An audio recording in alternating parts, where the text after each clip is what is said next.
Steel City. Is everybody ready to go? Let's proclaim the greatest radio show.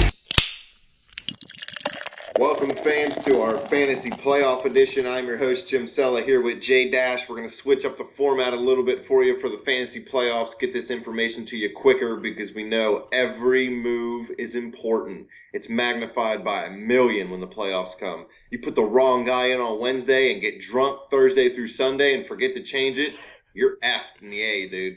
You're going to lose. Yeah, we're going to try to get this done a little bit quicker for you guys. Let's start off with the situational starters. Our non-quarterbacks are averaging 15.03 points per player. We have Washington Redskins wide receiver Jamison Crowder at Philadelphia. They led up the 7th most fantasy points to wide receivers. He has 4 TDs in his last 5 games and 18 targets over his last 2 games. We have Darren Sproles versus Washington. They led up the 7th most fantasy points to running backs. He scored his first rushing TD last week for Cincinnati. Also did something in the passing game, 6 receptions for 35 yards. And I believe that Philadelphia is going to have to pass a little bit more this week going up against Washington. And the last guy is Kenny Britt of the Los Angeles Rams going up against Atlanta. They led up the 9th most fantasy points to wide receivers.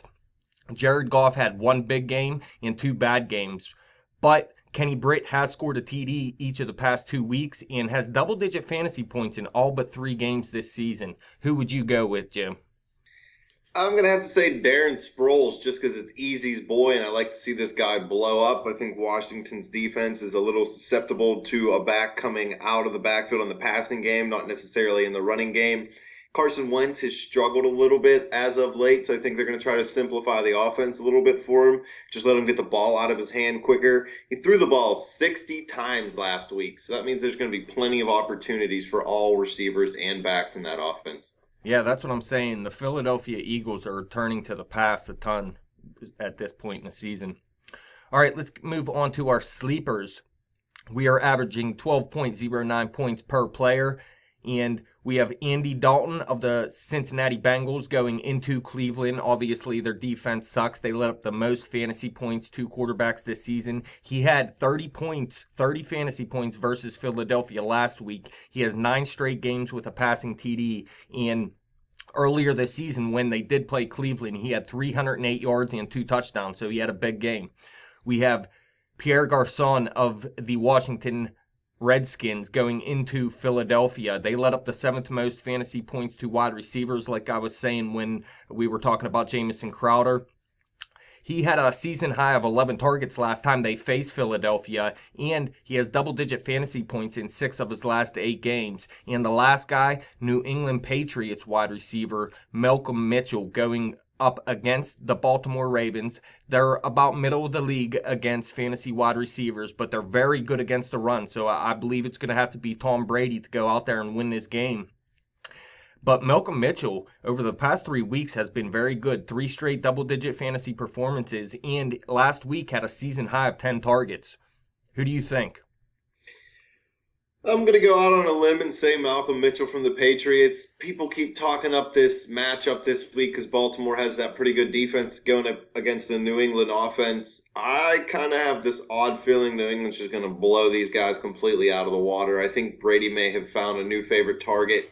Gronk's out of the lineup, so there's more opportunities for everybody. Edelman, guy's having a steady year, but not, no 130 catches for 1,300, 1,400 yards. So definitely I'm going to go with Mitchell. Yeah, the Baltimore Ravens are 4-1 in their last 5 games, but all 4 wins were home games. The one loss was a road game. They're terrible on the road.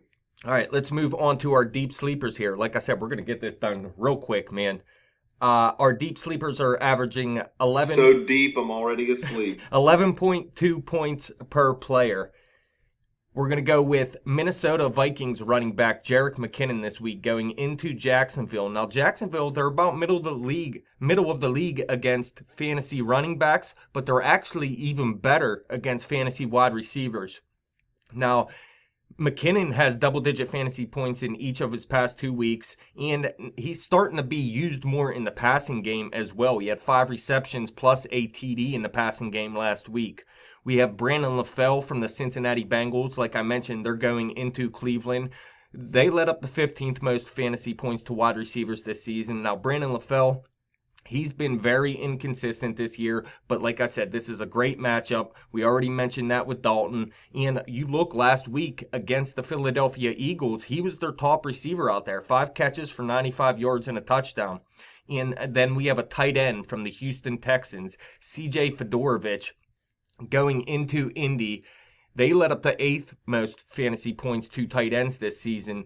And if you look back, his biggest game of the season was the last time they played the Indianapolis Colts. He had 6 catches for 85 yards and a touchdown, so a big game. And if you look, he's Brock Osweiler's favorite target now, 25 targets over the last 3 games.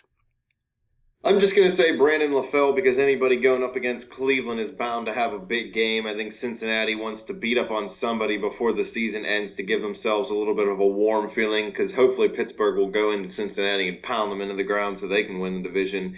I really just have no faith in anything Cleveland does on defense. I know they're trying to stockpile draft picks out there to get something turned around, but this year they honestly might go 0-16. They're garbage. They better not beat the Steelers in Week 17, I tell you that. Oh, that'd be the worst, especially if RG3 was the quarterback. Believe it.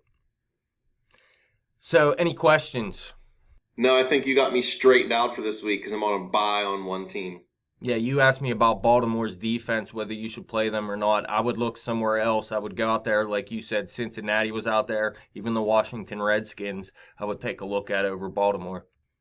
Yeah, like I said, I think New England's just kind of blow Baltimore out of the water. I don't think their offense is anything. Going into New England, it's cold up there, and I'm not feeling the Ravens. Like you said, all 4 of their wins in their 4-1 stretch have been at home. I don't think they're that great of a team. They were under 500 for a reason at one point in the season.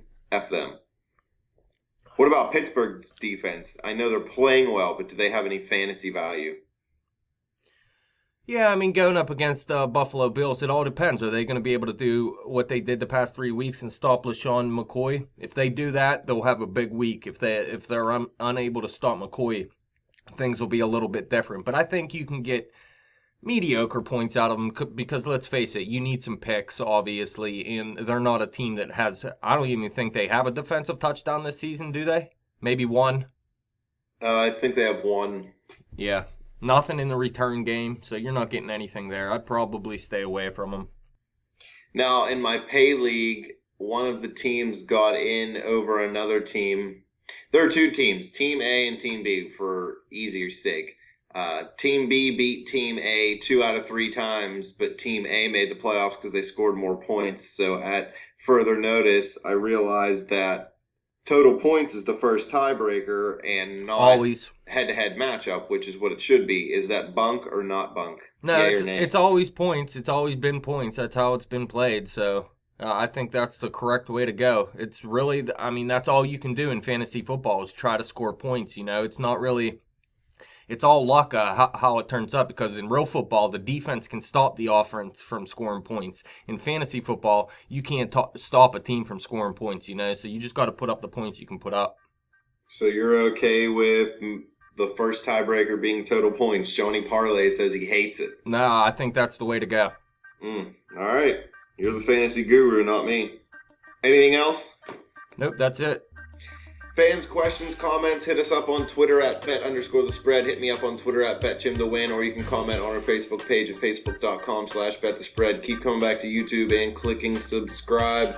Like I said the other day, 5 million and counting. Boy!